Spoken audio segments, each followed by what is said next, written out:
Well,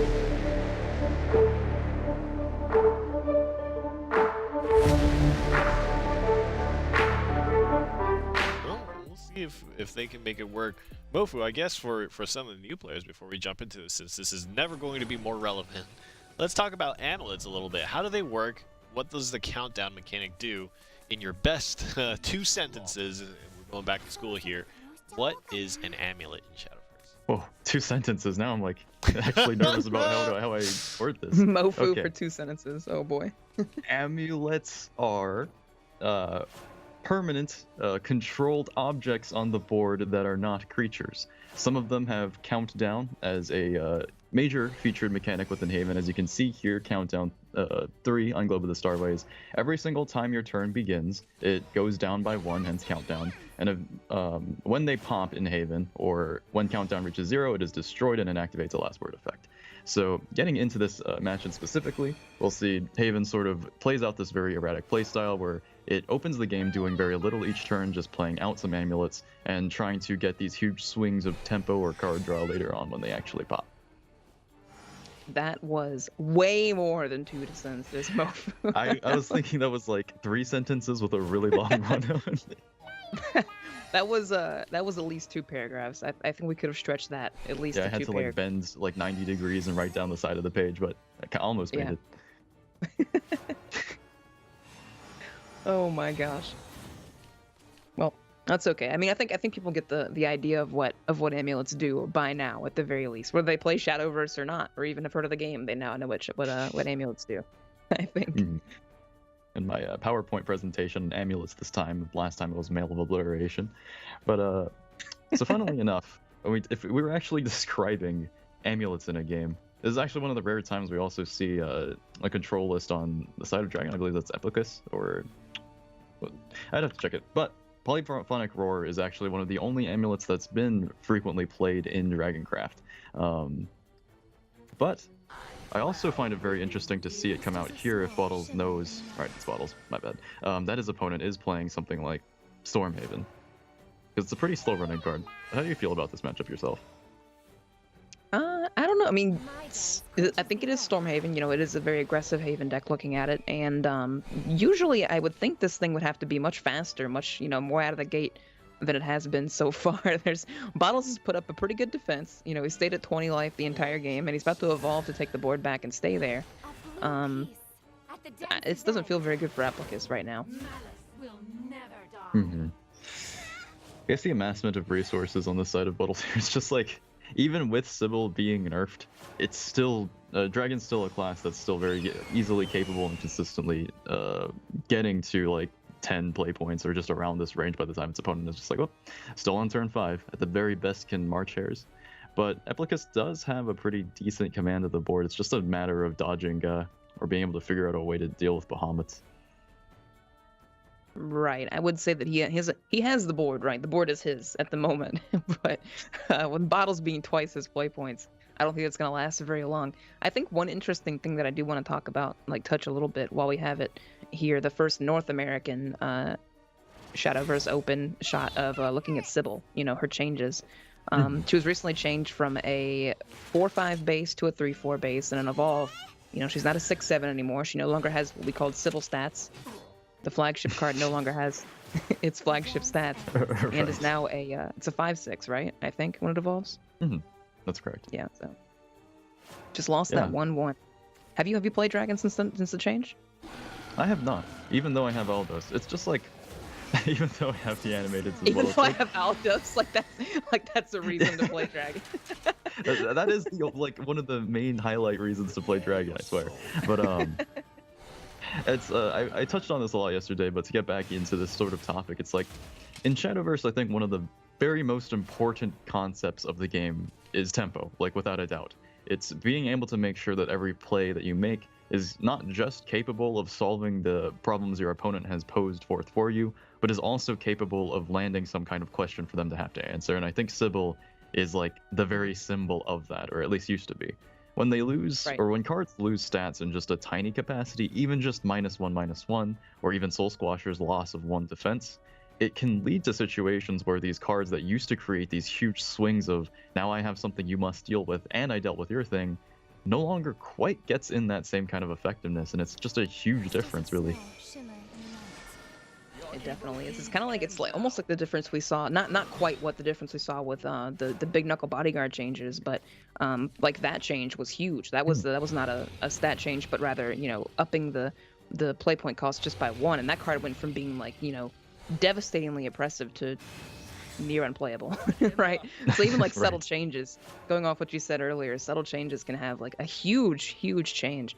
But we see Ram Dragon's still really popular on ladder, still really popular in tournament, obviously. We only seen 1, but I imagine it will continue onward the rest of this month. And, Sybil doesn't seem to have stopped Ram Dragon's popularity, I don't think.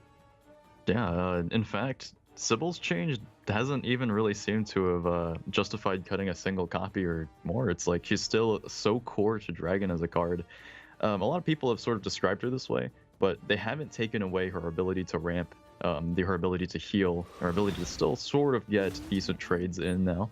So, yeah, I guess it really comes as no surprise that she's still just a mainstay of the class.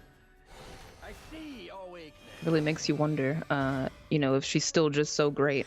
How great was she before? Like, a lot of cards get changed and they can't get played anymore, so. There are generations ahead of us that will never know that was once Sybil. Feels bad, man. While we're talking about all of this, just Bahamut is just, he's evolved on the board. He could attack for lethal if these 2 darn followers weren't in the way. And Sawkill can take care of that. But just a giant 15 damage Bahamut that can't hit face is funny to me.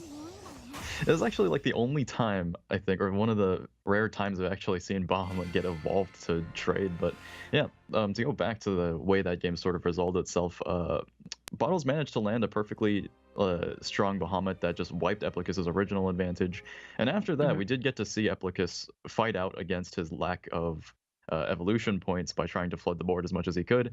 But sometimes, if you can't use the time you get while trying to stall out a Bahamut, he just ends up eating everything anyway, and there's still the inevitability of taking that damage. Right, and there was also just the whole situation of being double play points. When Eplicas is at 5 playing a Storm aggro deck that had gotten no damage in yet, and the ramp sort of control deck, is sitting at max life and 10 play points when you're at 5, then it's not looking too good for you, right?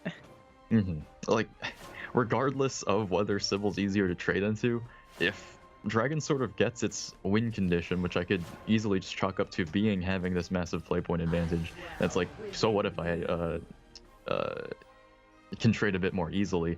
I still have to trade, and that can just be the difference of the matchup. Definitely. And I mean, in difference of matchup, we see like the same probably going to be the same situation. Like Haven can't ramp the way Dragoncraft can, but I would imagine, I played a lot of Seraphim in that day, and I would imagine that, Radiance Angels, Themistocles, you're going to be pretty okay against Stormhaven, right? I would think. It's interesting to me because, like, even though I've seen Haven as a class speed up significantly due to like tea time and how well it just curves into Garuda, I don't think I've ever seen this matchup in particular of Storm versus Seraph. I know you've played like a bit of both. Like, would you say that there's either side is like particularly massively favored here? Yeah, no, I would say that control is probably more favored. You're playing Themistocles for board clear. You're playing Radiance Angels for healing. You're playing cards that do the exact opposite of what your opponent's cards do, and usually that happens to come into your advantage. It's also, Stormhaven's not really, it's not like sword aggro, right? It's not like an aggro deck. Like aggro sword, aggro blood can have you basically dead by 6 play points, right? Stormhaven, if they don't get that right curve, which we see Eplicas didn't, they can't do that. They can't apply that same level of pressure, so. At which point I noticed that's just sort of one of the main weaknesses of Stormhaven. Even though its ideal scenarios are really strong, it's just there's a lot of value cards in the deck between like Blackened Scripture or Priest of the Cudgel that kind of serve as backup in case you just don't get the plan right. So you need to start to fight for board, and then it starts to transition into this really fair, even sort of a matter of gameplay where it just needs to try to find board and has very little tricks or burst it can do on the in-between.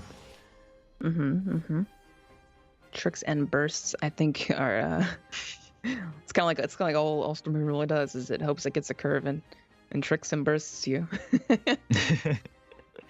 Pretty much. Like, Taurus is really like the only burst they've received in a very, very long time. I guess with Tin Soldiers excluded. Yeah, and that feels Eplicas is he's feeling it, dude. He's feeling it. He realizes that Radiance Angel is such an an antithesis to his deck. It's like Right. Like, I've always found Radiance Angel to be just one of the strongest sources of value for a long time, even if it hasn't really seen a lot of play for a while. It's like, if you really analyze what it did there, Eplicas trying to rely on like Tin Soldiers to get as much damage in as possible. Ooh. this is gonna be disgusting. Go on, please, though. Oh yeah.